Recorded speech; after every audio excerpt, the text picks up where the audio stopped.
Hello everyone, Bangabhasha and কর্মসন্ধান একাডেমিতে আপনাদের স্বাগত জানাই।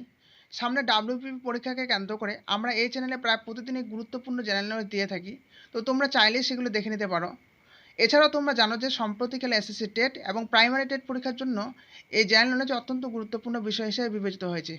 তো ঠিক আছে, এবার আমরা প্রশ্নে চলে যাব। আমাদের প্রথম প্রশ্ন তোমরা স্ক্রিনে দেখতে পাচ্ছ। এখানে বলা হয়েছে স্ট্যাচু অফ ইউনিটি কার মূর্তি? তাহলে এখানকার সঠিক উত্তর কী হবে? অপশান এ অর্থাৎ বল্লভভাই প্যাটেলের মূর্তি হচ্ছে স্ট্যাচু অফ ইউনিটি। ঠিক আছে, এরপর আমরা নেক্সট কোশ্চেনে চলে যাব। আমাদের দ্বিতীয় কোশ্চেনে বলা হয়েছে প্রথম অস্কার প্রাপক ভারতীয় সুরকারের নাম কি? তাহলে এখানকার সঠিক উত্তর কী হবে?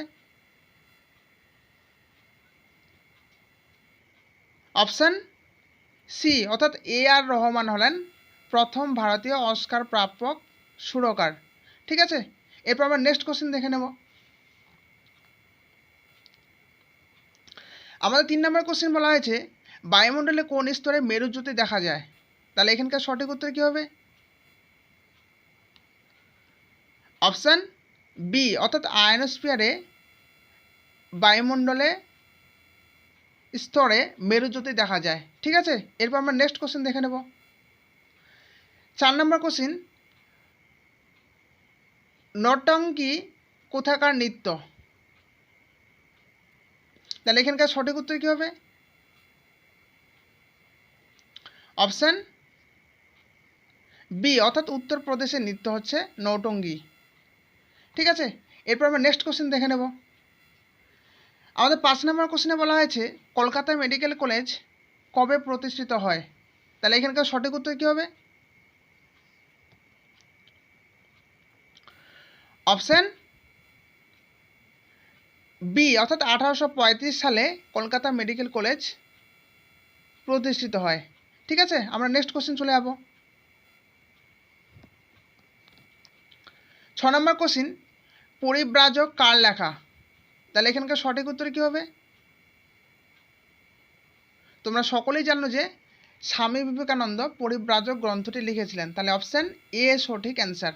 ঠিক আছে, এরপর আমরা নেক্সট কোশ্চেন চলে যাব। এখানে বলা হয়েছে কস্যচিৎ উপযুক্ত ভাইপোষ্য কার ছদ্মনাম? তাহলে এদের মধ্যে সঠিক অ্যান্সার কোনটি হবে? অপশান বি অর্থাৎ ঈশ্বরচন্দ্র বিদ্যাসাগরের ছদ্মনাম হচ্ছে কস্যচিৎ উপযুক্ত ভাইপোষ্য। ঠিক আছে, আমরা নেক্সট কোশ্চেন দেখে নেব। 8 নম্বর কোশ্চেন ভারতের কোন রাজ্যে সর্বাধিক রবার পাওয়া যায়? তাহলে এখানকার সঠিক অ্যান্সার কী হবে?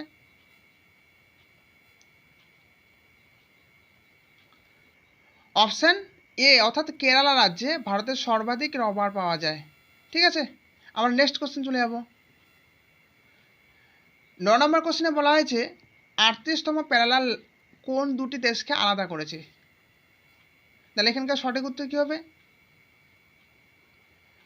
অপশান এ অর্থাৎ উত্তর কোরিয়া ও দক্ষিণ কোরিয়াকে 38তম প্যারালাল দুটি ভাগে বিভক্ত করেছে। ঠিক আছে, এরপর আমরা নেক্সট কোশ্চেন দেখে নেব। 10 নম্বর কোশ্চেন ভারতের কোন জেলাটি আয়তনে সবচেয়ে ছোট জেলা? তাহলে এদের মধ্যে সঠিক অ্যান্সার কোনটি হবে? অপশান বি অর্থাৎ মাহে হলো ভারতের মধ্যে সবচেয়ে ছোট জেলা আয়তনে। ঠিক আছে, আমরা নেক্সট কোশ্চেন দেখে নেব। 11 নম্বর কোশ্চেনে বলা হয়েছে মণিপুরকে ভারতের মণি কে বলতেন? তাহলে এখানকার সঠিক উত্তর কী হবে? অপশান এ অর্থাৎ জওহরলাল নেহেরু মণিপুরকে ভারতের মণি বলতেন। ঠিক আছে, আমরা নেক্সট কোশ্চেন দেখে নেব। 12 নম্বর কোশ্চেন অঙ্করভাট মন্দির কোন দেশে অবস্থিত?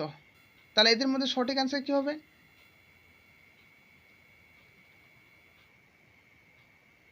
অপশান সি অর্থাৎ কম্বোডিয়াতে অবস্থিত অঙ্করভাট মন্দির। ঠিক আছে, আমরা নেক্সট কোশ্চেন চলে যাব। 13 নম্বর কোশ্চেনে বলা হয়েছে ভারতের কোন রাজ্যে রেলপথ নেই? তাহলে এদের মধ্যে সঠিক অ্যান্সার কোনটা হবে? অপশান ডি অর্থাৎ মেঘালয় রাজ্যে ভারতের কোনো রেলপথ নেই। ঠিক আছে, এরপর আমরা নেক্সট অর্থাৎ 14 নম্বর কোশ্চেন দেখে নেব। এখানে বলা হয়েছে মকবুল ফিদা হুসেন কিসের সাথে যুক্ত? তাহলে এদের মধ্যে সঠিক অ্যান্সার কোনটা হবে? অপশান সি অর্থাৎ চিত্রশিল্পী ছিলেন মকবুল ফিদা হুসেন। ঠিক আছে, আমরা নেক্সট কোশ্চেন চলে যাব। 15 নম্বর কোশ্চেন, বিরসা মুন্ডা স্টেডিয়াম কোথায় অবস্থিত? তাহলে এখানকার মধ্যে সঠিক অ্যান্সার কোনটা হবে? অপশান এ অর্থাৎ রাঁচিতে অবস্থিত বিরসা মুন্ডা স্টেডিয়াম। ঠিক আছে, এরপর আমরা নেক্সট অর্থাৎ 16 নম্বর কোশ্চেনে চলে যাব। এখানে বলা হয়েছে পলাশী কোন জেলায় অবস্থিত? তাহলে এদের মধ্যে সঠিক অ্যান্সার কোনটা হবে? অপশান এ অর্থাৎ নদিয়া জেলায় অবস্থিত পলাশী। ঠিক আছে, আমরা নেক্সট অর্থাৎ 17 নম্বর কোশ্চেন দেখে নেব। এখানে বলা হয়েছে অজাতশত্রু কোন উপাধি ধারণ করেন? তাহলে এদের মধ্যে সঠিক অ্যান্সার কোনটা হবে?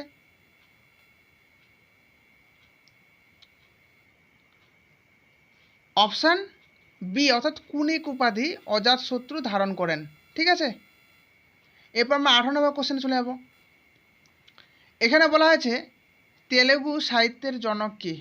তাহলে এদের মধ্যে তেলেগু সাহিত্যের জনক কাকে বলা হয়? অপশান এ অর্থাৎ বিরসা লিঙ্গম পান্তুলেকে তেলেগু সাহিত্যের জনক বলা হয়। তাহলে অপশান এ সঠিক অ্যান্সার। ঠিক আছে, এরপর আমরা নেক্সট অর্থাৎ 19 নম্বর কোশ্চেনে চলে যাব।